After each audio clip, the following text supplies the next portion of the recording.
Kajian Kitab.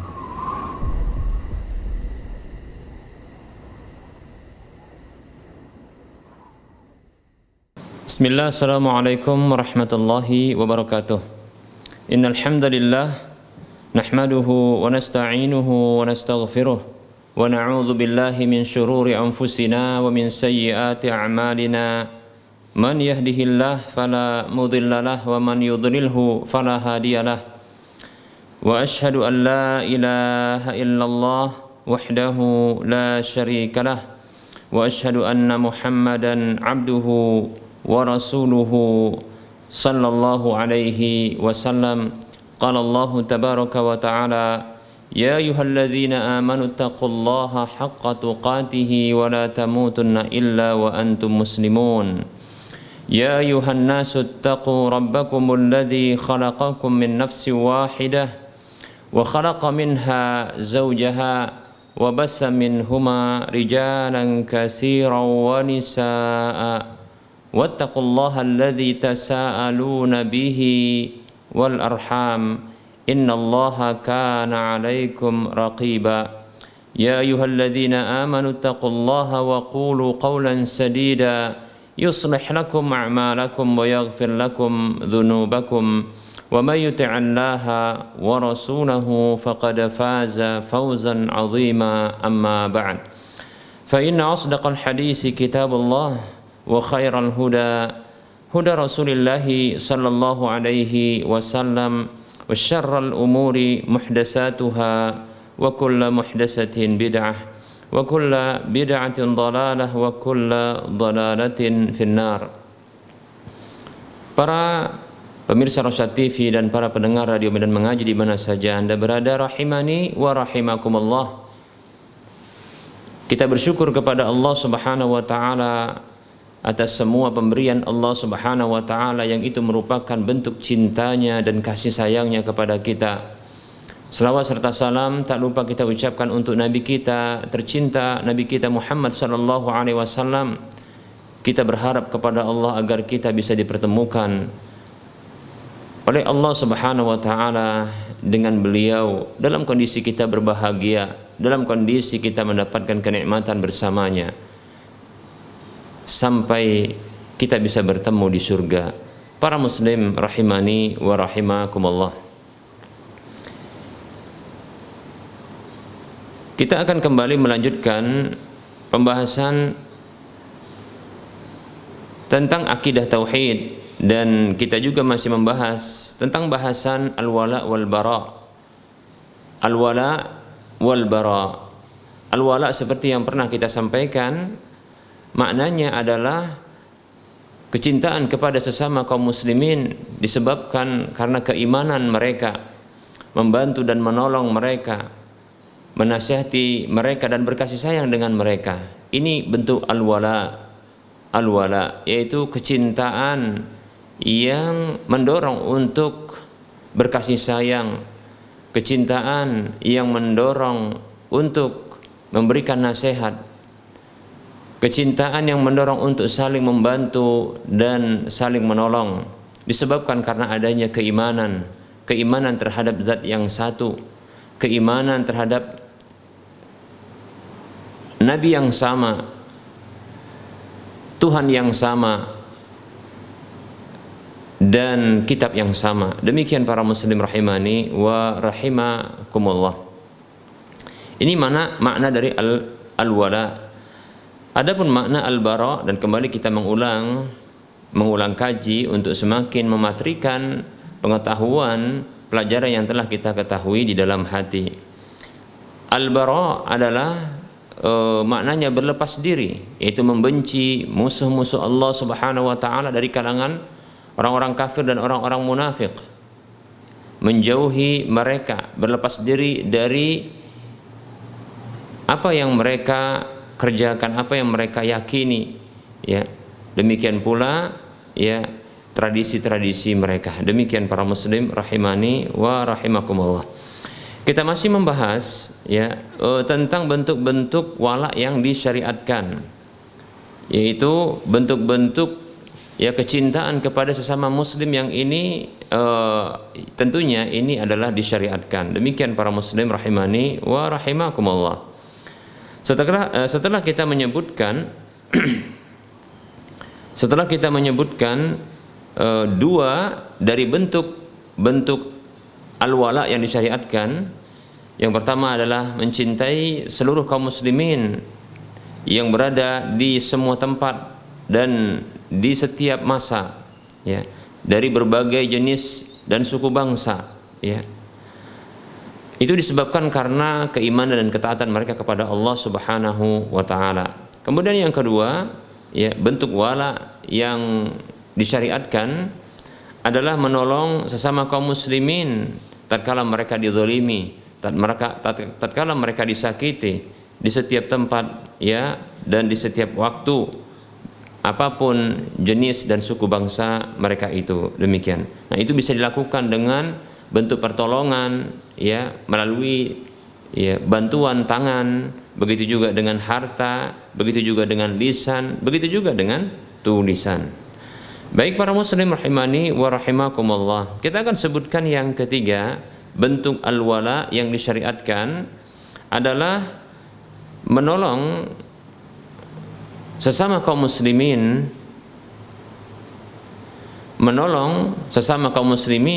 ya, dengan jiwa dan harta ketika mereka membutuhkannya. Ya. Bukan dikarenakan dalam kondisi, ya, mereka itu tersakiti atau terzalimi, ya, walaupun, ya, pertolongan itu, bantuan itu merupakan kewajiban di semua tempat, di semua waktu, dan di semua sebab, ya. Hanya saja para muslim rahimani rahimakumullah, kita ini kita sedang merinci, ya, bentuk al-wala yang sudah kita sebutkan pada poin yang kedua adalah memberikan bantuan, ya, menolong kaum muslimin tatkala mereka itu diganggu, disakiti, dizalimi, demikian. Nah, berikut ini yang akan kita jelaskan adalah bentuk, ya, al-wala yang disyariatkan adalah menolong, membantu sesama kaum muslimin, saudara-saudara seiman, saudara-saudara seislam itu ketika mereka membutuhkan bantuan, dalam kondisi mereka itu kekurangan, dalam kondisi mereka itu mengalami kepapaan, ketiadaan harta, dan itu menunjukkan kebutuhan mereka, ya, terhadap saudara-saudaranya, bantuan dari saudara-saudaranya. Bantuan ini para muslim rahimani rahimakumullah bisa dengan, ya, harta, bisa juga, ya, dengan jiwa. Baik para muslim rahimani wa rahimakumullah, wajib, ya, bagi kaum muslimin, ya, untuk melakukan hal tersebut, membantu saudaranya ketika mereka membutuhkannya. Demikian. Seperti contohnya, ya, tatkala ada seorang muslim yang mereka dalam, ya, dalam satu perjalanan safar, terputus bekalnya, kehabisan bekal, ya, sehingga butuh untuk memenuhi bekalnya, ya, memberikan apa saja mereka butuhkan sampai bisa kepada tujuan safarnya, ya, atau kembali ke kampung halamannya, demikian, bertemu dengan keluarganya. Begitu juga, ya, ketika seorang muslim dalam kondisi kelaparan, dalam kondisi kehausan, ya, barangkali kelaparan ini yang sering dialami, ya, mereka kekurangan makan, maka wajib bagi kita untuk memberikan, ya, makanan-makanan yang mengenyangkan mereka, makanan yang menutupi kelaparan mereka, menghilangkan kelaparan mereka, kehausan mereka. Baik para muslim rahimani wa rahimakumullah. Begitu juga tatkala mereka dapati, ya, mereka itu dalam kondisi sakit, ya, dalam kondisi keluarga mereka sakit, mereka butuh perobatan dan pengobatan, ya, atau membutuhkan dana untuk perobatan atau pengobatan, maka wajib, ya, bagi kita untuk menolong mereka, wajib bagi kita untuk menolong mereka. Demikian para muslim rahimani wa rahimakumullah. Sampai-sampai Allah Subhanahu wa taala, ya, menjadikan kewajiban untuk menolong orang-orang yang kekurangan seperti ini, ya, ini di setiap tahun di setiap tahun sekali, ya. Seperti contohnya adalah pembayaran zakat fitri. Zakat fitri, ya. Zakat fitri ini Allah Subhanahu wa taala wajibkan, ya. Allah Subhanahu wa taala wajibkan zakat fitri yang fungsinya adalah untuk, ya, menutupi kekurangan dan kelaparan saudara-saudara seiman di hari berbahagia. Jangan sampai ada dari saudara-saudara seiman, saudara-saudara seislam di waktu seluruh kaum muslimin itu mengalami kebahagiaan, mengalami kekenyangan, ya, mengalami kegembiraan, ada saudara-saudara mereka yang itu mengalami kelaparan, mengalami kekurangan, ya, dan sampai mereka harus, ya, barangkali mengalirkan air mata, bukan karena kebahagiaan tapi karena kesedihan, ya, karena kesedihan, ya. Demikian para muslim rahimani wa rahimakumullah, ya. Seorang sahabat radhiyallahu anhum ajma'in, ya, seorang sahabat, ya, menyatakan bahwasanya farad Rasulullah sallallahu alaihi wasallam zakat al-fitri, ya.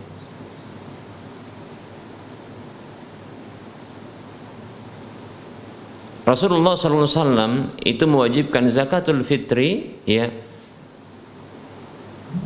tu'matan lil masakin, dia sebagai bahan makanan bagi orang-orang miskin, ya, sebagai bahan makanan bagi orang-orang miskin, wa tuhratan lis-shaimi, ya, tuhratan lis-shaimi minal laghwi war rafasi wa tu'matan lil masakin, sebagai pembersih bagi orang yang berpuasa dari kesia-siaan dan dosa, begitu juga sebagai makanan bagi orang-orang miskin. Lihat, ya, orang-orang miskin, orang-orang yang mereka tidak memiliki harta, orang yang mereka mengalami kekurangan dalam kebutuhan pokok mereka kesehariannya, demikian, ya. Maka diwajibkan bagi kaum muslimin untuk mengeluarkan harta tersebut, ya, sa'an min tamrin atau sa'an min syairin, satu sa' dari bahan makanan, satu sa' dari bahan makanan. Kalau di zaman Rasulullah dahulu, ya, itu kurma atau gandum, demikian. Baik para muslim rahimani wa rahimakumullah, Allah wajibkan itu, ya. Begitu juga Allah wajibkan, ya, setiap tahun juga untuk, ya, membayarkan zakat harta, ya, zakat harta, ya, zakat harta. Zakat pertanian, ya, itu setiap panennya. Zakat emas dan perak, begitu juga disamakan dengan itu adalah zakat uang, mata uang, peternakan. Nah, itu setiap tahunnya. Perniagaan itu setiap tahunnya. Demikian para muslim rahimani wa rahimakumullah. Dan itu diarahkan pertama sekali Allah wajibkan untuk, ya, diarahkan kepada orang fakir miskin. Kata Allah Subhanahu wa taala dalam surah At-Taubah ayat 60, Allah mengatakan, A'udzu billahi minasyaitonir rajim. Innamas shadaqatu lil fuqara'i wal masakin. Sesungguhnya sedekah-sedekah itu yang wajib itu hanyalah ditujukan kepada orang-orang fakir miskin, kemudian disebutkan oleh Allah 6 golongan lainnya setelah itu. Faridatan minallah, lalu Allah menyebutkan, ya, itu kewajiban dari Allah Subhanahu wa taala. Demikian, ya. Para muslim rahimani wa rahimakumullah, ya. Jadi wajib untuk membantu kaum muslimin yang mereka dalam kondisi kekurangan, dalam kondisi mereka kepapaan, ketiadaan, ya. Cobalah bayangkan, andaikan kita di posisi mereka, ya. Andaikan kita mengalami kelaparan seperti mereka, ya. Andaikan kita mendapatkan musibah seperti mereka, ya. Bukankah kita juga butuh untuk bantuan mereka? Baik para muslim rahimani wa rahimakumullah, ya. Kita dapatkan ada orang yang mungkin dia mengalami dalam satu kondisi itu kekayaan, ya, kondisi di mana dia sesungguhnya adalah orang kaya. Namun dalam kondisi yang bersamaan mungkin dia mengalami kekurangan dan butuh bantuan kepada sesama. Contohnya adalah, ya, rumahnya yang begitu mewah, rumahnya beserta dengan perkakasnya, begitu juga mungkin mobilnya itu begitu mewah, namun bersama dengan itu Allah Subhanahu wa taala uji dia dengan terjebak banjir, ya, sehingga dia harus dievakuasi. Dia tidak memiliki harta kecuali harta yang ada di rumahnya, seperti itu, ya. Jadilah ketika itu dia orang miskin. Lihat, ini sangat mungkin terjadi, sangat mungkin terjadi. Dia hanya bisa melihat rumahnya beserta perkakas yang indah, ya, rumah yang megah, ya, mobil mewah dan seterusnya, itu terendam banjir, ya. Dia menanti surut rumahnya, ya. Di tempat pengungsian dan penantian, ya, surutnya banjir tersebut, dia hanya bisa menatap. Dia mengalami kelaparan. Lihat, padahal sebelumnya dia mengalami, ya, kekenyangan, ya, kepuasan. Saat itu dia mengalami kelaparan, dan itu sangat mungkin terjadi bagi kita. Baik para muslim rahimani wa rahimakumullah, bukankah kita, ya, menginginkan, mengharap kepada Allah agar saudara-saudara seiman ini dibukakan hatinya oleh Allah Subhanahu wa taala untuk apa? Untuk membantu, untuk meringankan bebannya. Baik para muslim rahimani wa rahimakumullah, ya. Bila Anda inginkan saudara-saudara seiman juga membantu Anda ketika Anda dalam kondisi kekurangan, dalam kondisi sangat membutuhkan, uluran tangan saudara-saudara seiman, maka mulai dari sekarang untuk membantu saudara-saudara seiman, ya. Bantu mereka, ya. Bantu mereka. Gerakkan hati Anda, gerakkan hati Anda untuk membantu saudara seiman. Semoga Allah Subhanahu wa taala kelak ketika Anda mendapatkan kesulitan, Anda mendapatkan, ya, kondisi di mana Anda membutuhkan, ada peluang bagi Allah Subhanahu wa taala untuk menggerakkan hati-hati saudara-saudara seiman untuk mengulurkan bantuannya kepada Anda. Baik para muslim rahimani wa rahimakumullah, dalam sebuah hadis yang ini sangat memotivasi diri kita. Ini memotivasi diri kita agar kita bisa memenuhi motivasi ini. Dalam sebuah hadis yang diriwayatkan oleh Imam Muslim dalam kitab sahihnya dengan nomor urut hadis 2699 dari sahabat Abu Hurairah radhiyallahu anhu, Rasulullah sallallahu alaihi wasallam bersabda, "Man nafasa 'an mu'minin kurbatan min kurabid dunya, nafasallahu anhu kurbatan min kurabi yaumil qiyamah." Siapa saja yang mengangkat dari seorang mukmin, saudara seiman, satu kesulitan dari kesulitan-kesulitan dunia, maka Allah Subhanahu wa taala mengangkat darinya satu kesulitan dari kesulitan-kesulitan pada hari kiamat. Baik para muslim rahimani wa rahimakumullah, hidup ini ada tantangannya. Hidup ini Allah jadikan berpasangan, ada kemudahan, ada kesulitan, ada kebahagiaan, ada penderitaan, ada kekayaan, ada kemiskinan, ada kebaikan, ada keburukan. Baik para muslim rahimani wa rahimakumullah, terkadang seorang manusia Allah uji dengan keduanya. Allah Subhanahu wa taala uji dengan keduanya. Allah Subhanahu wa taala berfirman, "Wa nabluukum bisyarri wal khairi fitnatan wa ilaina turja'un."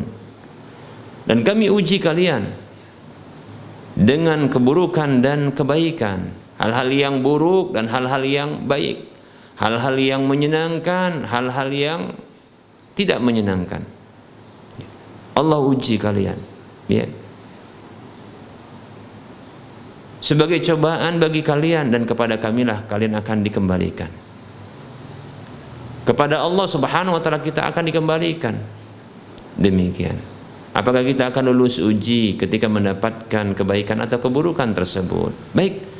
Nah, Ketika kita mendapatkan kebaikan-kebaikan, kelapangan-kelapangan, kemudahan-kemudahan, lalu kita dapatkan saudara-saudara kita mendapatkan kesulitan-kesulitan, kepayahan-kepayahan, penderitaan-penderitaan, keburukan-keburukan, maka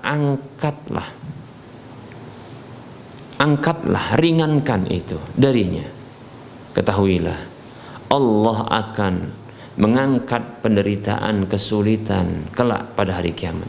Tahukah kita bahwasanya pada hari kiamat itu penderitaan luar biasa? Tahukah kita satu harinya pada hari kiamat itu adalah 50.000 tahun dari hitungan hari-hari dunia? Fi yaumin kana miqdaruhu 50 alf sanah. Di satu hari di akhirat itu yang takarannya adalah 50.000 tahun dari hitungan dunia ini maksudnya. Baik para muslim rahimani wa rahimakumullah, bila kita merasakan satu hari saja kesulitan di hari kiamat, sungguh itu sudah 50.000 tahun hitungan dunia. Padahal kita di dunia, kita tidak ingin mengalami kesulitan sehari saja. Kita tidak ingin mengalami penderitaan ya 1 jam saja. Sungguh kita tidak ingin mengalami penderitaan, kesusahan, kesulitan sehari saja. Lalu bagaimana kita mau menanggung kerugian di akhirat kelak? Ya. Disebabkan karena dosa-dosa kita yang kita adalah manusia biasa yang sangat mungkin jatuh ke dalam dosa-dosa tersebut.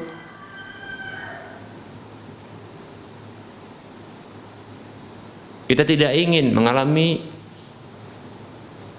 penderitaan di akhirat, kesulitan di akhirat. Karena itu mencekam dan menakutkan. Maka ringankan penderitaan saudara seiman. Anda akan mendapatkan keringanan dari Allah Subhanahu wa taala.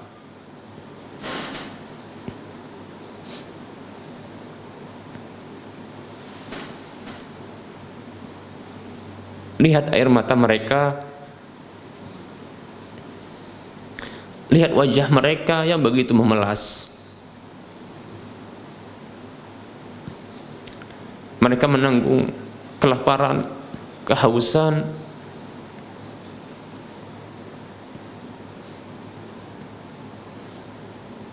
arahkan sedikit saja dari harta Anda, ringankan beban mereka. Mudah-mudahan Allah Subhanahu wa taala akan meringankan penderitaan kita di akhirat.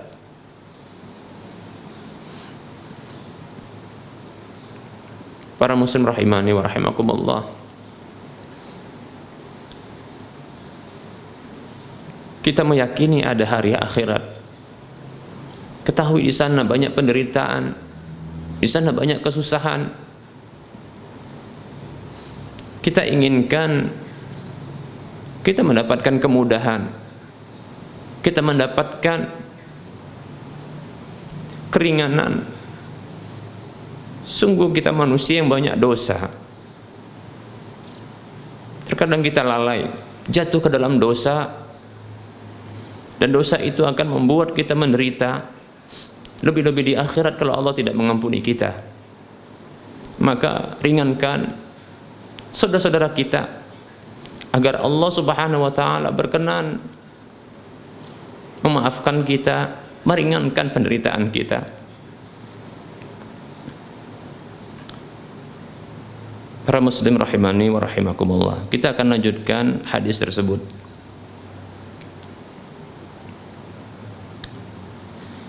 Wa man yassara 'ala mu'sirin yassarallahu 'alaihi fid dunya wal akhirah. Siapa saja yang meringankan atas seseorang yang mengalami kesulitan, siapa saja yang memudahkan atas orang yang mengalami kesulitan, Allah Subhanahu wa taala akan memudahkan. Allah memudahkan baginya di dunia dan di akhirat. Dunia ini ada kesulitan-kesulitan, demikian pula akhirat. Anda ingin dimudahkan, Anda ingin mendapatkan kemudahan dari Allah Subhanahu wa taala, Coba bayangkan, Allah yang akan memudahkan.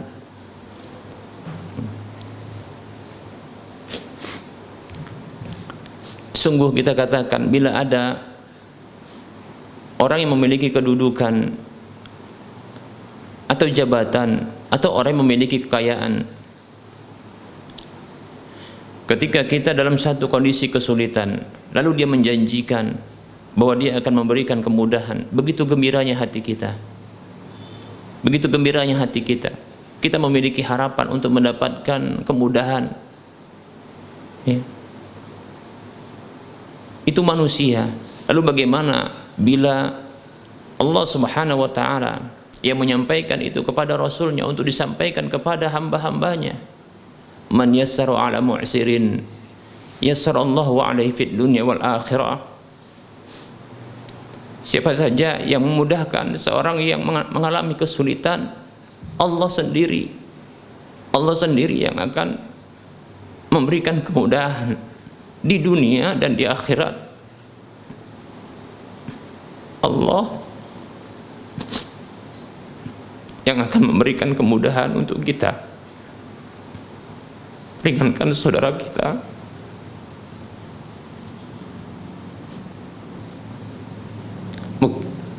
Mungkin Anda belum pernah mengalami kesulitan, mungkin Anda belum mengalami kesusahan, tapi kelak Anda akan mengalaminya. Adapun orang-orang yang telah mengalami kesulitan, kesusahan, lalu saat ini dia mendapatkan kemudahan, kelapangan, maka ingat masa lalu, ingat kesusahan itu,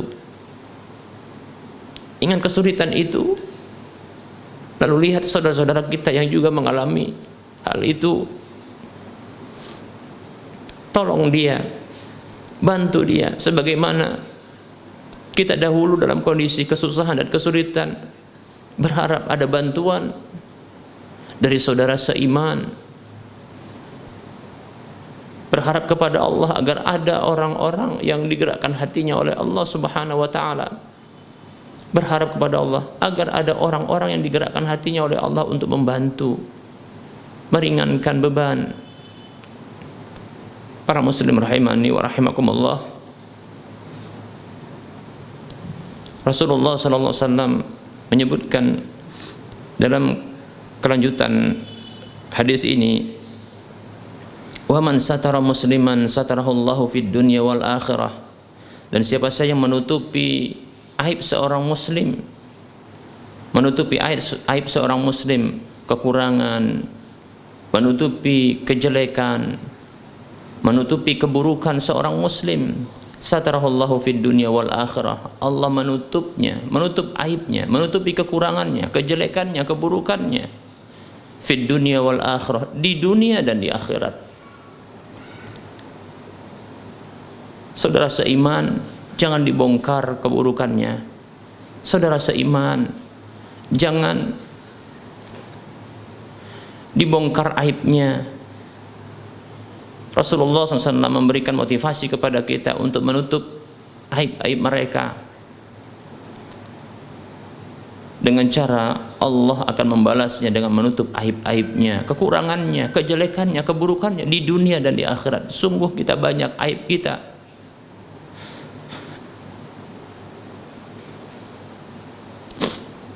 Sungguh banyak keburukan kita. Kalau dibongkar oleh Allah di dunia, sungguh malu kita. Mungkin ada di antara kita yang akan menghabisi diri kita. Sungguh kita punya keburukan, kita punya kekurangan, kita punya aib.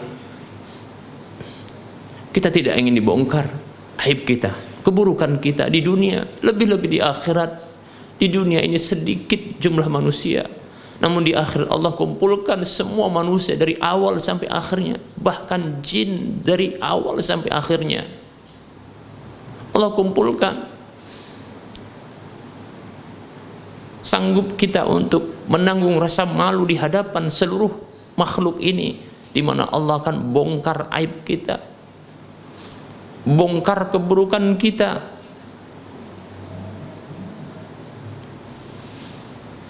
maka tutupi aib saudara kita, tutupi kekurangan saudara kita, tutupi keburukan saudara kita. Para muslim rahimani wa rahimakumullah, Rasulullah SAW menyebutkan dalam hadis ini berikutnya, wallahu fi aunil abdi ma kana al abdu fi auni akhihi. Dan Allah Subhanahu wa taala dalam kondisi senantiasa membantu menolong seorang hamba selama hamba tersebut menolong membantu saudaranya.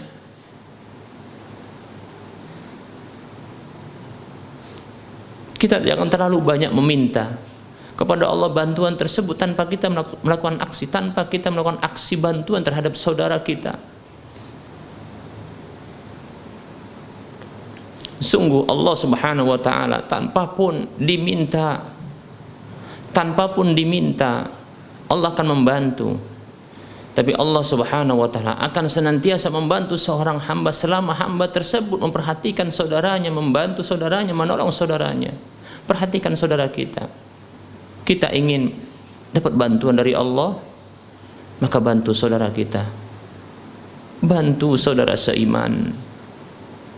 Karena keimanan dan ketaatan mereka yang ada dalam hati mereka, pada diri mereka. Nah, para muslim rahimani wa rahimakumullah, di sini hadis riwayat Muslim.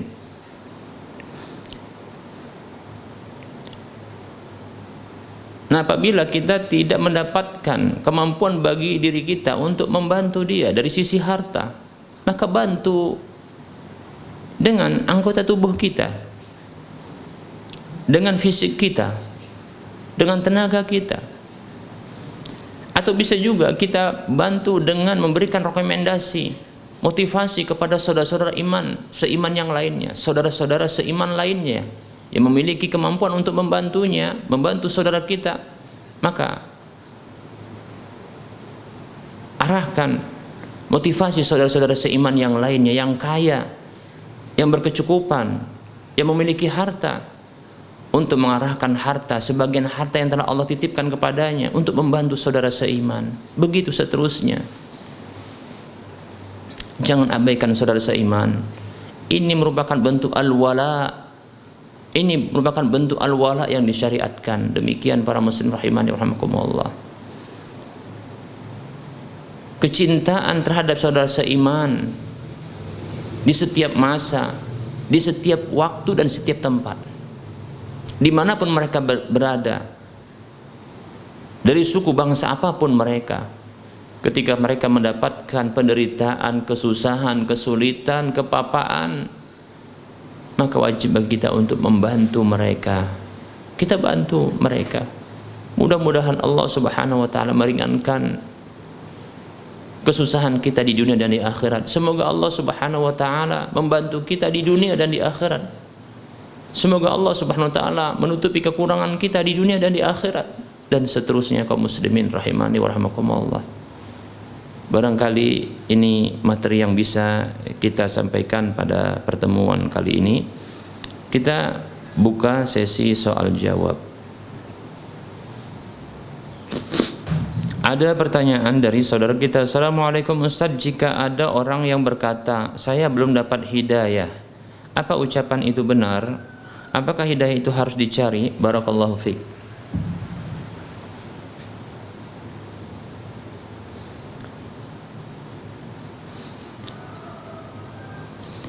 Waalaikumsalam warahmatullahi wabarakatuh.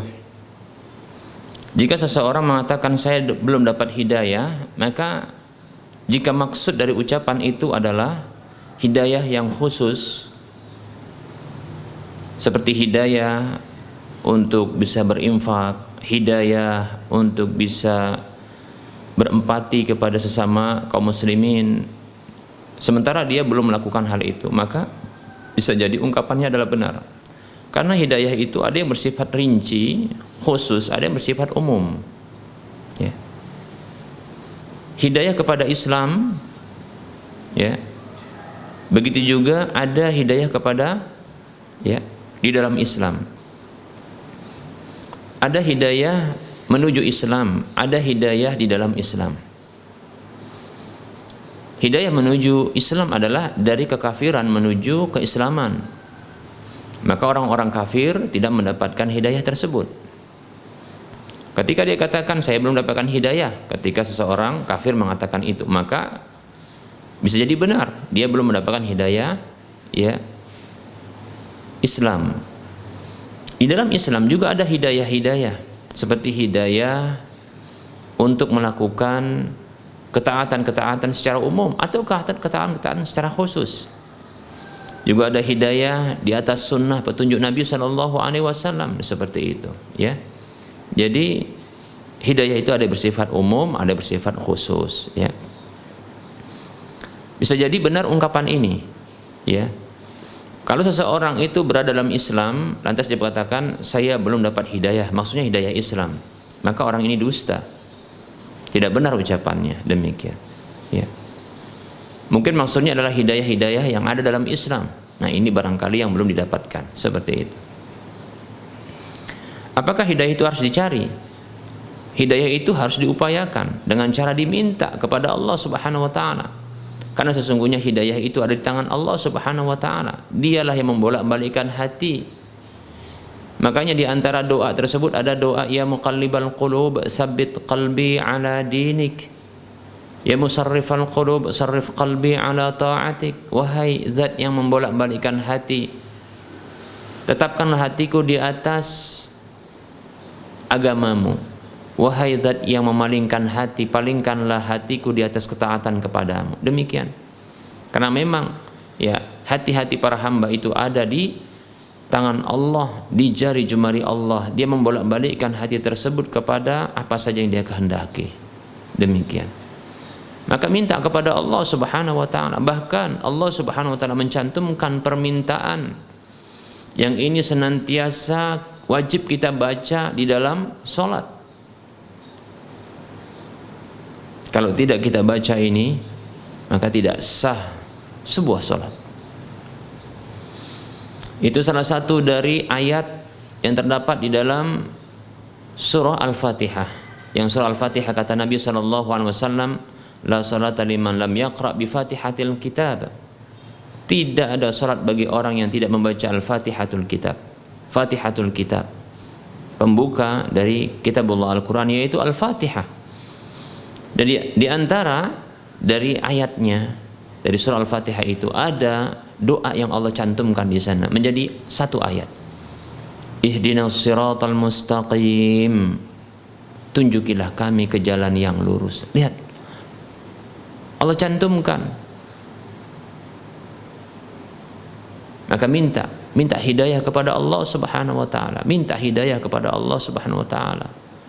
Sungguh kita takut mati di atas kekafiran. Sungguh. Karena kalau kita mati di atas kekafiran, maka kecelakaan abadi selamanya. Penderitaan yang abadi selamanya, siksaan yang abadi selamanya yang kita dapatkan, na'udzubillah min dzalik. Ya. Sungguh kita takut mati di atas kefasikan, kemaksiatan. Maka berdoa kepada Allah Subhanahu wa taala. Ihdinas siratal mustaqim. Tunjukilah kami ke jalan yang lurus. Siratal ladzina an'amta alaihim, jalan orang-orang yang Kau beri nikmat atas mereka. Ghairil maghdubi alaihim waladdallin, bukan jalan orang-orang yang Engkau murkai dan juga bukan orang yang sesat. Demikian ya.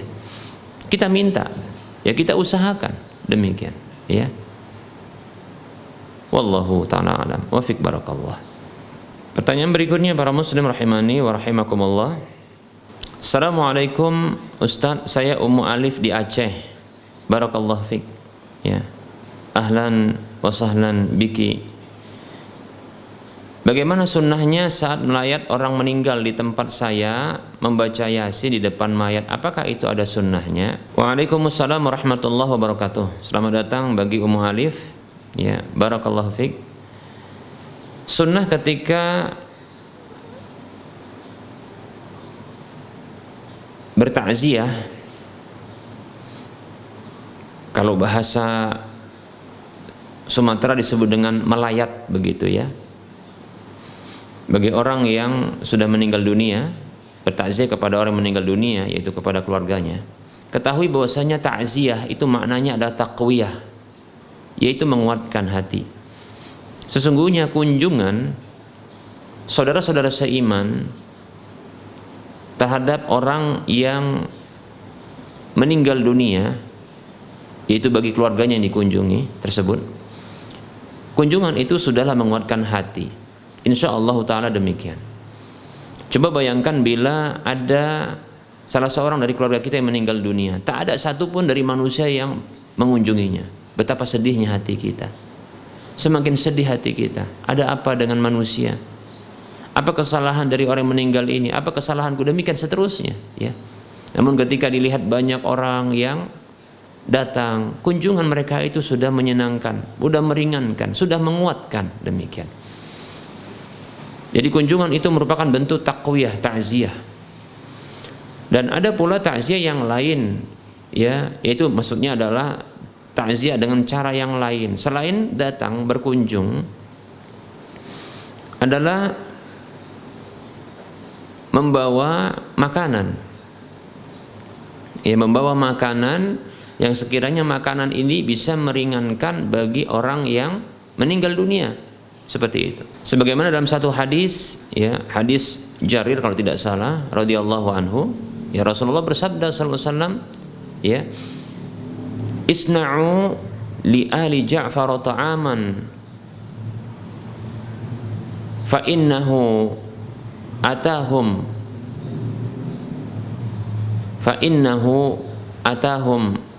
amrun yusghiluhum, atau kama qala sallallahu alaihi wasallam. Disebutkan dalam hadis yang sebagian ulama ini menhasankan hadis ini, buatlah makanan untuk keluarga Ja'far, karena sesungguhnya telah datang kepada mereka sebuah perkara yang, ya, menyibukkan mereka. Demikian. Itu ketika itu Ja'far meninggal dunia. Maka Rasulullah SAW, ya, memotivasi para sahabat, ya, untuk membawa makanan, membuat makanan untuk keluarganya. Demikian, seperti itu.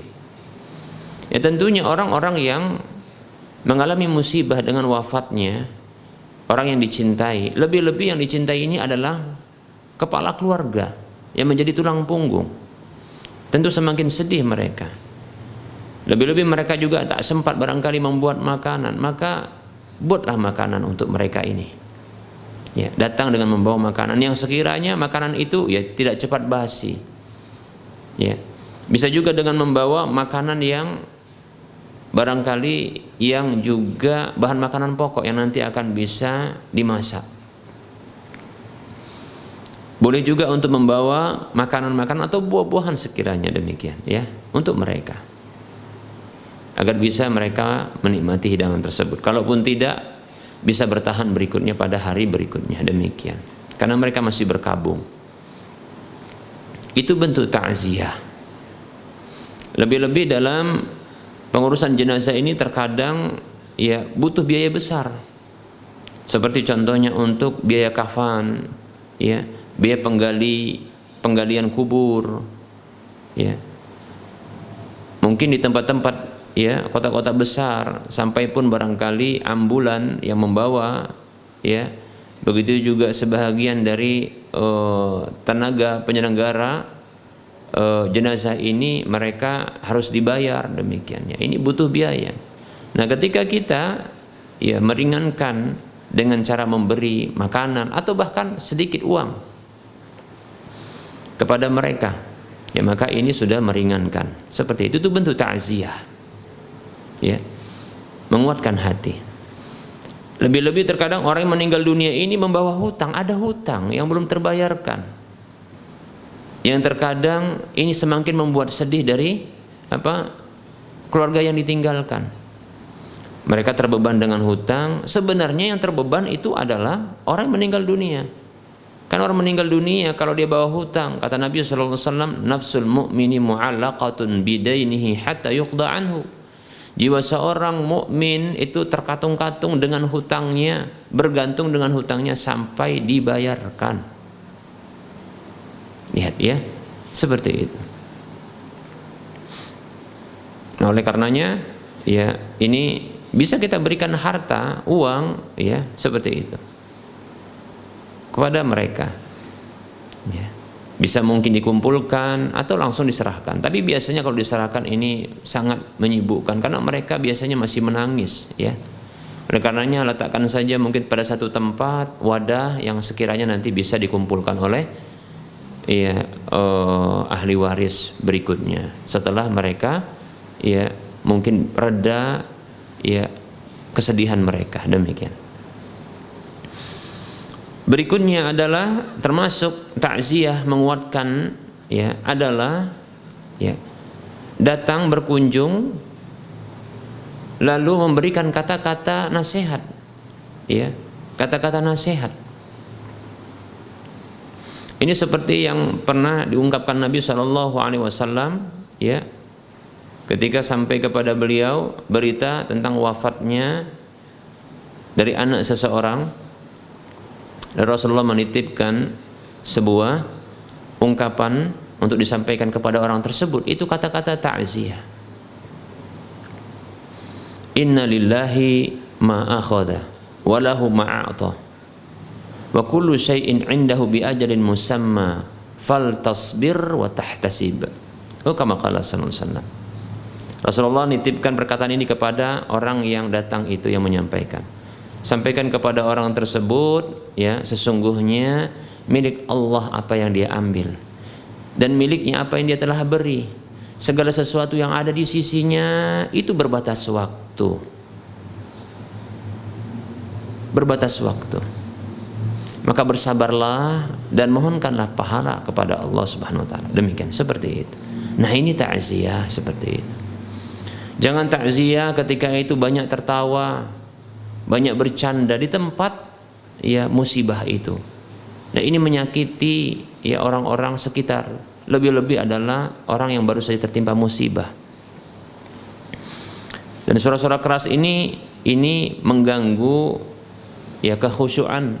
Begitu juga bukan merupakan hal yang benar. Bahkan ada larangan dari para sahabat, mereka membenci suara-suara keras di sisi mayit jenazah. Demikian. Adapun membaca Yasin di hadapan orang yang meninggal dunia, ini ada hadis yang datang tentang masalah ini, tapi hadisnya dhaif. Saya condong kepada pendhaifan hadis tersebut, walaupun ada bacaannya. Namun ada hadisnya. Namun sebenarnya hadis tersebut berbicara hadis yang dhaif tersebut itu membacakan Yasin di hadapan orang yang akan meninggal dunia dalam kondisi sakaratul maut, seperti itu. Wallahu ta'ala a'lam. Barangkali ini jawaban untuk pertanyaan tersebut.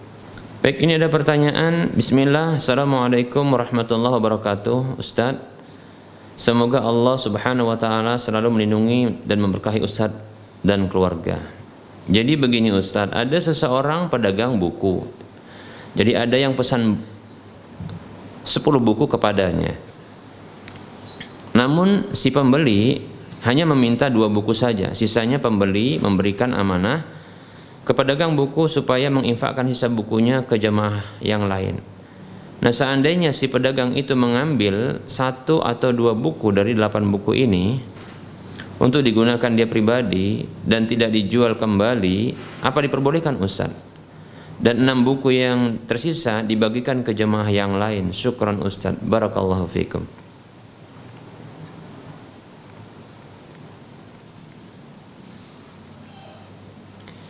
Waalaikumsalam warahmatullahi wabarakatuh. Semoga Allah Subhanahu wa taala juga melindungi dan memberkahi Anda serta keluarga. Baik, seseorang yang membeli buku maka tentunya jual beli ini harus terpenuhi syarat dan rukun-rukunnya tentunya agar menjadi sah. Dan harus ada serah terima langsung, kan seperti itu. Jika contohnya dalam kasus ini disebutkan 2 buku yang diminta saja, sisanya adalah untuk diinfakkan kepada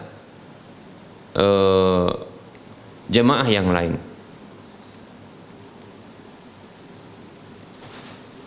Jemaah yang lain. Nah, permasalahannya adalah si pedagang itu mengambil satu atau dua buku. Ya, si pedagang tadi mengambil satu atau dua buku untuk dirinya, bukan untuk dijual kembali. Ya. Apakah diperbolehkan? Ya, jawabannya insyaallah taala ya dibolehkan insyaallah taala. Dengan syarat dia tidak boleh jual tentunya ya. Ya. Dia tidak boleh menjualnya kembali ya. Tapi untuk pribadinya boleh karena dia termasuk jamaah barangkali ya. Kalau dia termasuk jamaah tersebut maka sesuai dengan pesan pembeli ya. Diinfakkan ya, diinfakkan untuk jamaah ya. Dan dia termasuk jamaah di situ, maka boleh insyaallah taala untuk mengambilnya bila dia termasuk jamaah di tempat itu. Bila tidak maka wallahu taala alam ya, berarti tidak boleh. Tapi kalau dia termasuk jamaah di situ maka boleh dia mengambilnya, wallahu taala alam. Afwan wa fik barakallah.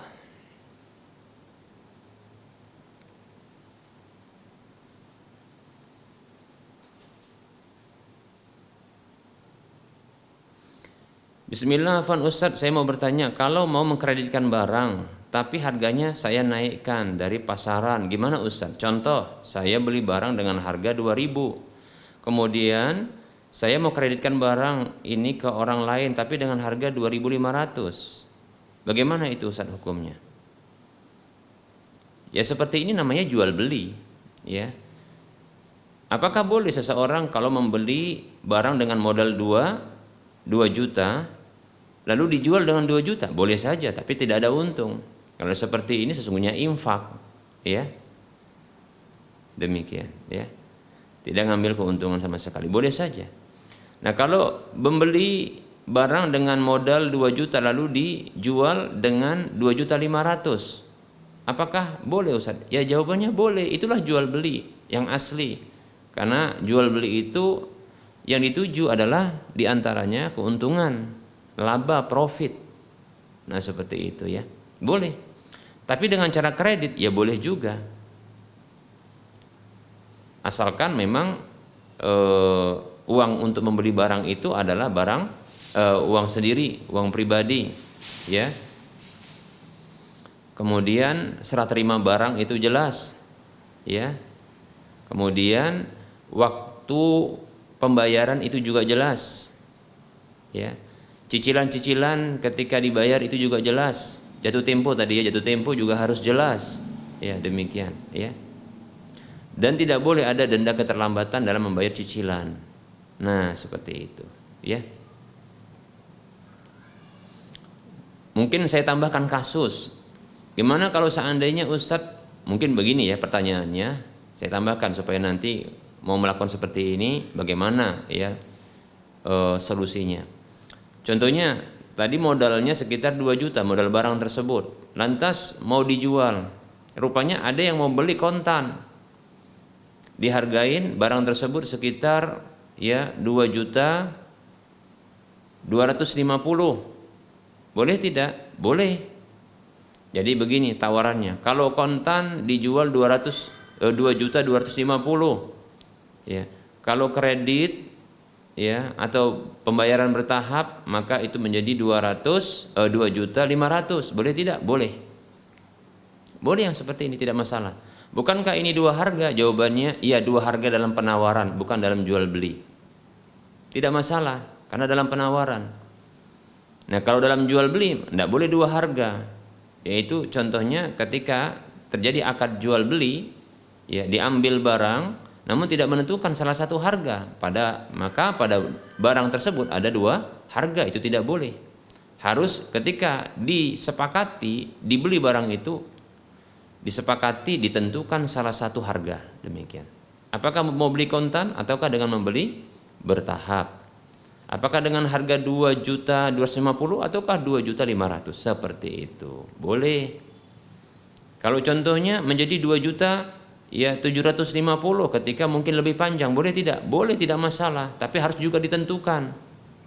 Harganya harus ditentukan ketika terjadi pembelian, akad jual beli ini diberlakukan, diambil barang, itu harus ditentukan harganya salah satunya. Apakah 3 juta ataukah 2 juta 750 ataukah 2 juta 500, seperti itu. Yang jelas harus jelas. Nah, begitu ya. Yang jelas harus jelas, tidak boleh ada gharar, ketidakjelasan, seperti itu ya. Nah, hanya saja yang bermasalah apabila melibatkan pihak ketiga sebagai pentalang. Tapi sepertinya dalam kasus yang ditanyakan ini tidak ada pihak ketiga, tidak ada pihak ketiga ya. Ya, karena modalnya dari sang modalnya dari sang penjual ya. Kemudian dia membeli ya. Lalu dia pun jual kepada orang lain ya. Hanya dirinya dengan orang tersebut ya. Dirinya sebagai penjual dan orang lain sebagai pembelinya. Ya, seperti itu. Nah, kalau dia melibatkan pihak ketiga, maka di sini ada syarat-syaratnya. Ya, syarat-syaratnya apa? Pihak ketiga tersebut dia harus membeli terlebih dahulu barang itu. Ya. Pihak ketiga itu harus membeli barang tersebut, demikian ya. Wallahu taala a'lam. Ya. Tapi nanti insya Allah karena ini tidak ada pertanyaan seperti itu, karena ini hanya melibatkan penjual dan pembeli saja, maka kita tidak jelaskan ya. Wallahu ta'ala alam. Ada pertanyaan berikutnya. Assalamualaikum Ustaz, saya mau bertanya, masa iddah wanita yang ditinggal suaminya yang meninggal dunia berapa bulan wahai Ustaz? Baik. Waalaikumsalam warahmatullahi wabarakatuh. Seorang wanita yang meninggal dunia suaminya ya, maka masa iddah dirinya itu adalah dengan melihat kondisi hamil atau tidak hamilnya ia. Ya.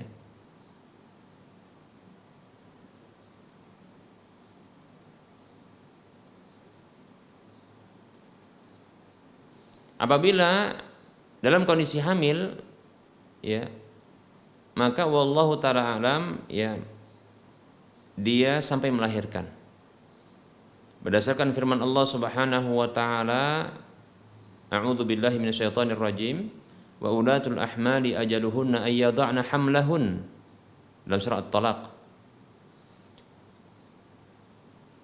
Wanita-wanita yang mengandung ya, maka masa iddahnya, masa menunggunya itu sampai melahirkan, demikian ya, seperti itu. Itu rincian yang pertama, kondisi yang pertama. Dalam kondisi hamil ya, bila ditinggal meninggal dunia suaminya lalu dalam kondisi hamil, maka sampai melahirkan. Adapun ketika dalam tidak kondisi hamil, maka masa iddahnya adalah 4 bulan 10 hari. Sebagaimana firman Allah Subhanahu wa taala di dalam surah Al-Baqarah 234 kalau tidak salah ya.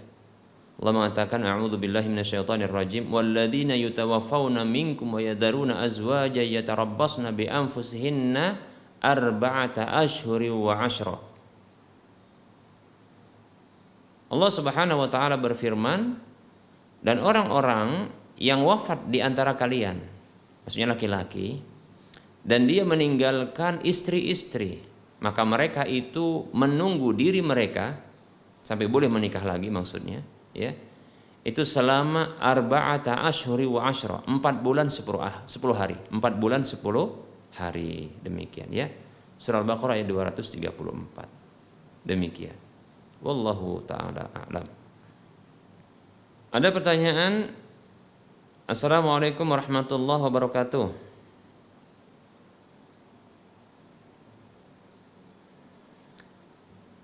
Ustaz mau bertanya, saya berdagang ayam Kentucky, ayam goreng ya. Bagaimana hukumnya bila tidak habis ya di satu malam, besok harinya dijual kembali dengan cara digoreng? Nah, seperti itu ya. Baik. Waalaikumsalam warahmatullahi wabarakatuh.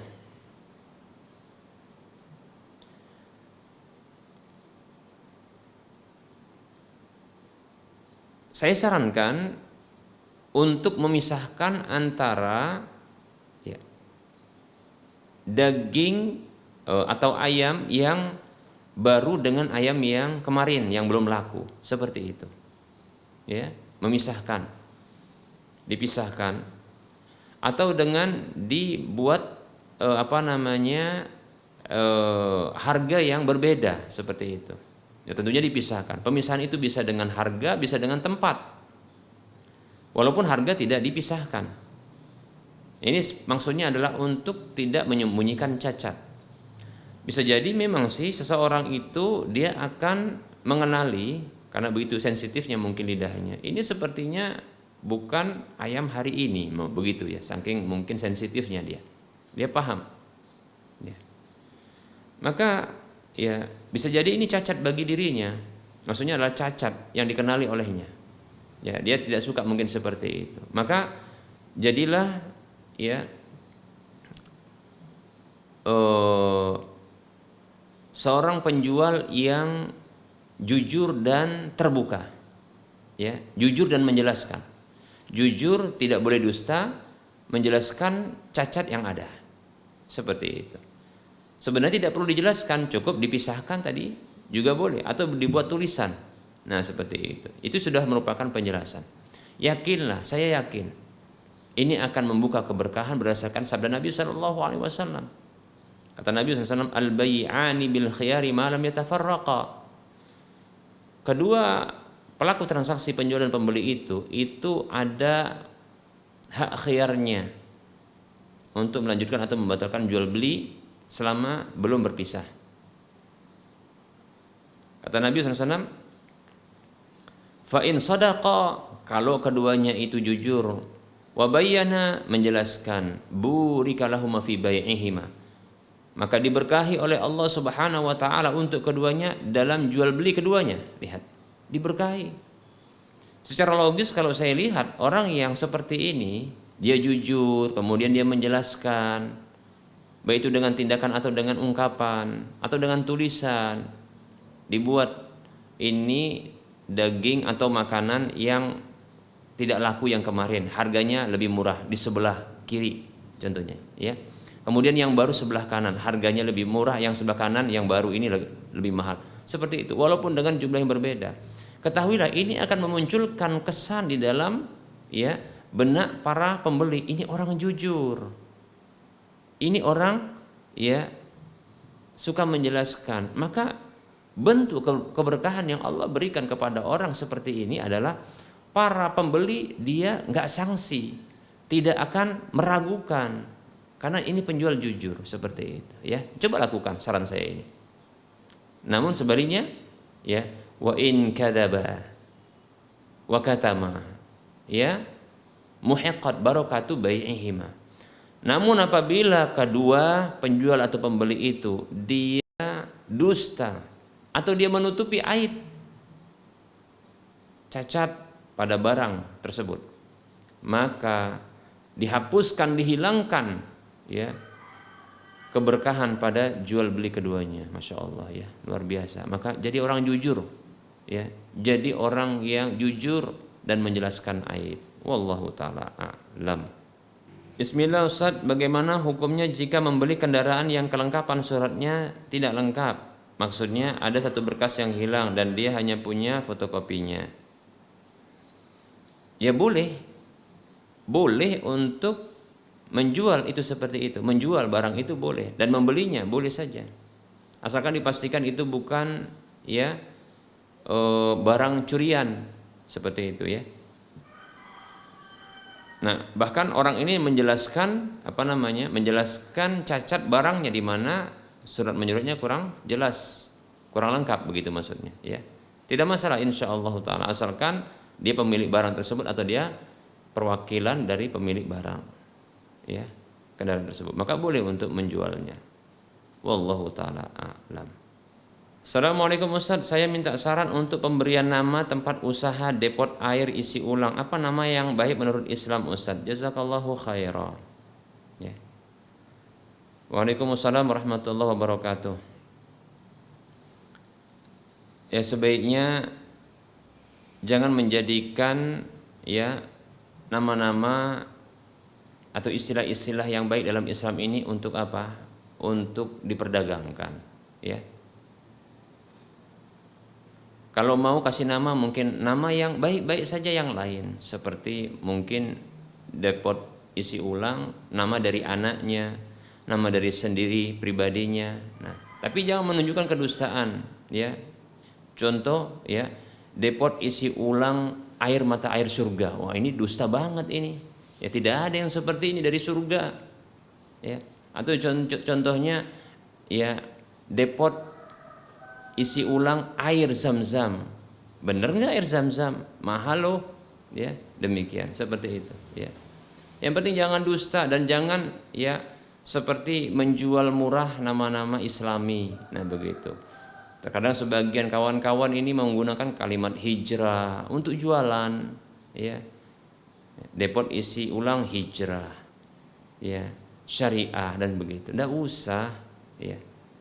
Kasih nama saja yang indah begitu, ya, yang bagus, yang tidak ada kedustaan, yang tidak menutupi cacat, nah seperti itu, ya. Gunakan nama-nama biasa, nama anak, ya, nama sendiri juga boleh demikian, ya. Contohnya, ya, depot isi ulang Bejo, nah, kan mantap tuh nama Bejo begitu, seperti itu ya. Wallahu taala alam. Wa anta fajazakallahu khairan.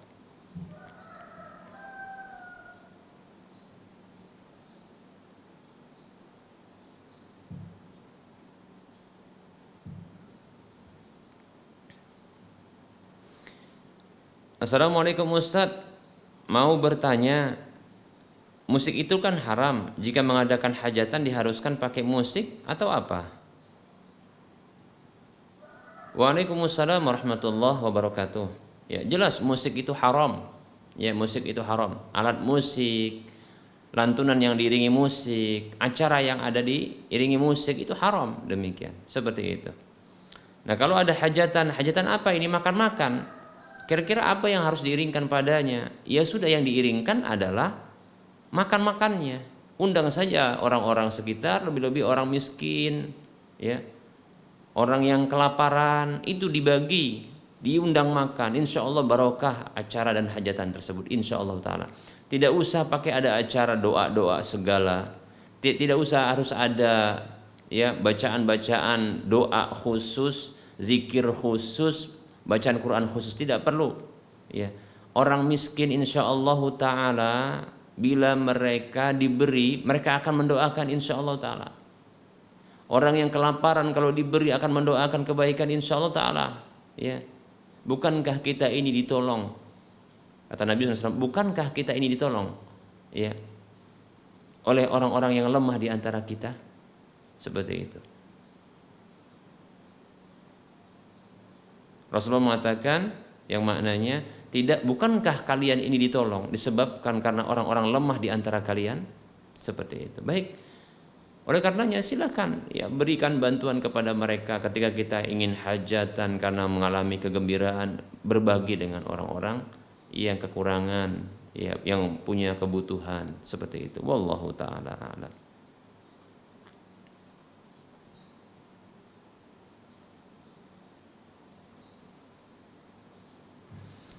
Ada pertanyaan, Assalamualaikum Ustadz, saya mau bertanya bagaimana caranya kita menjauhkan diri dari keburukan dan mendekatkan diri kepada kebaikan. Waalaikumsalam warahmatullahi wabarakatuh. Yang pertama, minta tolong sama Allah Subhanahu wa taala. Minta tolong sama Allah Subhanahu wa taala. Ya. Ada doa sebagian ulama, doanya seperti ini, Allahumma arinal haqqa haqqa warzuqna ittiba'ah wa arinal batila batila warzuqna ijtinabah. Itu doa sebagian ulama. Ya Allah, tampakkanlah sebuah kebenaran itu tampakkanlah kebenaran itu sebuah kebenaran bagiku, lalu berikan rezeki kepadaku untuk mengikutinya, dan tampakkanlah keburukan itu sebagai keburukan bagiku dan berikan aku rezeki untuk meninggalkannya. Seperti itu. Ya, minta tolong sama Allah, ya. Kemudian Yang berikutnya adalah belajar agama agar mengetahui kebaikan-kebaikan, lalu bisa untuk ya istiqamah di atasnya, agar bisa meninggalkan agar bisa mengenal keburukan-keburukan lalu meninggalkannya, seperti itu. Ya, Hudzaifah ibnu Yaman rahimahullah radhiyallahu anhu mengatakan, kana an-nasu yas'aluna Rasulullah sallallahu alaihi wasallam 'anil khairi wa kuntu as'aluhu 'anil syarri makhafata an yudrikani. Orang-orang para sahabat dahulu radhiyallahu anhum, mereka itu bertanya kepada Rasul tentang kebaikan, maksudnya agar bisa mengerjakannya. Sementara aku bertanya kepada Rasulullah SAW tentang keburukan, aku khawatir keburukan itu menimpaku. Maksudnya segera dijauhkan, seperti itu. Wallahu taala a'lam. Dan satu lagi, ya, mendekat kepada orang-orang yang berbuat kebaikan dan menjauh dari orang-orang yang berbuat keburukan, agar tidak ya terikut dengan keburukannya dan bisa mengikuti kebaikan orang yang berbuat kebaikan. Wallahu taala a'lam.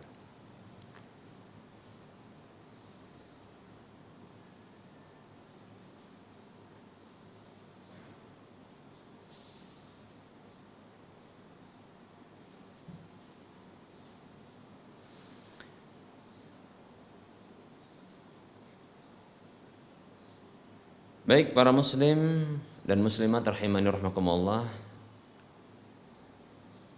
waktu telah mendekati masuknya waktu sholat zuhur untuk wilayah Medan dan sekitarnya. Kita cukupkan dulu untuk penyampaian materi kita pada hari ini. Kita cukupkan terlebih dahulu ya penyampaian materi kita pada hari ini. Insyaallah ta'ala kita akan lanjutkan pada pertemuan yang akan datang. Tentunya dalam penyampaian ini banyak kekeliruan dan kesalahan serta kekurangan.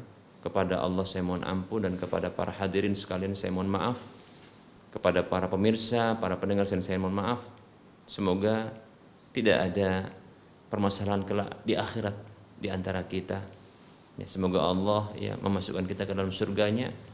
Semoga Allah memberikan kemudahan, kebaikan kepada kita di mana saja kita berada, di dunia kita dan di akhirat kita. Amin. Dan kembali saya motivasi diri saya sendiri dan ke seluruh kaum muslimin semuanya. Ya, mari kita berdonasi, ya, memberi sebahagian dari harta yang telah Allah SWT berikan kepada kita, titipkan kepada kita untuk berdonasi, membebaskan lahan pembangunan masjid, lahan yang nantinya akan dibangun masjid di sana. Masjid untuk wilayah Medan dan sekitarnya, masjid sunnah insyaallah taala. Ya. Yang disebut dengan Masjid Al-Muwahhidin, ya. Nah, saat ini ya telah terkumpul sekitar 27,78% dari total yang diperlukan adalah sekitar 8, miliar. Jadi kalau kita uangkan yang sudah terkumpul sekitar 2 miliar 385.752.000 sekian rupiah. Jadi kekurangannya ada sekitar 6 miliar 199.447 sekian rupiah. Silahkan salurkan infak dan sedekah Anda ke nomor rekening Bank Syariah Mandiri atau Bank Syariah Indonesia. Ya. Di nomor rekening 7127485555. Saya ulangi, ke nomor rekening 7127485555. Saya yakin di layar kaca Anda itu ada nomor rekening ini. Jangan lupa atas nama Yayasan Lajnah Dakwah Medan, kode banknya 451. Ya. Silahkan. Jangan khawatir miskin. Jangan takut miskin ketika kita memberi. Pasti Allah ganti. Allah mengatakan a'udzu billahi minasyaitonir rajim wa ma anfaqtum min syai'in fahuwa yukhlifuh wa huwa khairur raziqin. Dalam surah Saba ayat 39 Allah mengatakan, apa saja yang kalian infakkan sedikit saja, sedikit, min syai'in, sedikit, fahuwa yukhlifu, dia Allah itu akan menggantinya. akan Allah ganti, jangan khawatir. Kalau nggak percaya coba saja, kirimkan 1 miliar, tunggu berapa bulan, balik nggak? Saya yakin balik, karena menjamin itu Allah. Bahkan Allah mengatakan wa huwa khairur raziqin, dan dia adalah sebaik-baik pemberi rezeki. Bagi Anda yang takut rezeki Anda berkurang, Allah mengungkapkan dengan kalimat dan dia sebaik-baik pemberi rezeki, supaya memantapkan kita untuk memberi. Pasti Allah ganti, nanti Allah tanggung rezeki. Begitu. Semoga termotivasi dan bermanfaat bagi kita semua. Amin. Wassallallahu ala Muhammad wa ala alihi wa ashabihi ajma'in. Subhanakallahumma wa bihamdika asyhadu an la ilaha illa anta astaghfiruka wa atubu ilaika walhamdulillahi rabbil alamin. Wassalamualaikum warahmatullahi wabarakatuh.